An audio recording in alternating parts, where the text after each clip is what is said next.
limited space. As they don't have a nest, they lay their egg on the webs, so it doesn't seem to affect the nesting site of any gannet.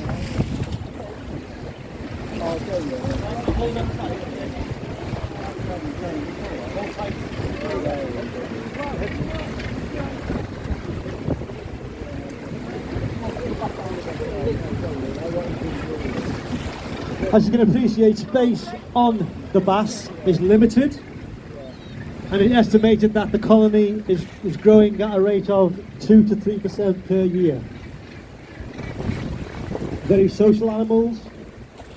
Even though it looks chaotic, there is order amongst the gannets.